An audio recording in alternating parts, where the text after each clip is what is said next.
अस्सलाम वालेकुम नाज़रीन, welcome back to my YouTube channel. दोस्तों, आज हम बात करेंगे पाकिस्तान के मारूफ डिजिटल क्रिएटर रजब भट्ट और इनकी अहलिया ईमान रजब से जुड़े एक हसास मामले पर, जो इस वक्त सोशल मीडिया पर शदीद बहस का मौजू बना हुआ है।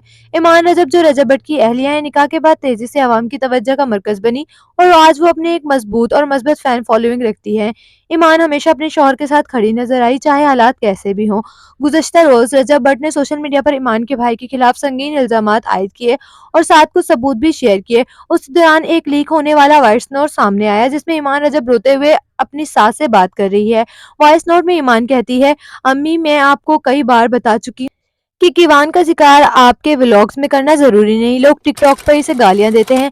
मैं नहीं चाहती कि मेरा बेटा अवामी नज़रों में आए। अल्लाह ने इसे कैसे बचाया और मैंने किस हालात में इसे जन्म दिया, ये सिर्फ मैं जानती हूँ। मैं नहीं चाहती कि कोई इसे नुकसान पहुँचाए। इस पर रजब भट्ट की वालदा ने जवाब देती हैं कि वो ईमान के घर आकर केक काटेंगी, मगर ईमान से गुजारिश करती हैं कि केक काटने की बजाय अकीके के जानवर कुर्बान किए जाए। सोशल मीडिया पर ज़्यादातर सारिफिन ईमान रजब के हक में नजर आए। एक सारिफ ने लिखा, मैं ईमान के जज्बात महसूस कर सकती हूँ, इसके पास इसका बच्चा ही सब कुछ है। हर औरत अपने बच्चों को कंटेंट नहीं बनाना चाहती। एक और सारिफ का कहना था, अगर ईमान नहीं चाहती कि उनका बच्चा व्लॉग्स में आए तो इसमें कोई बुराई नहीं। जबकि एक सारिफ ने सवाल उठाया, ये वॉइस नोट किसने लीक किए और आखिर इन्हें महफूज क्यों रखा नहीं गया।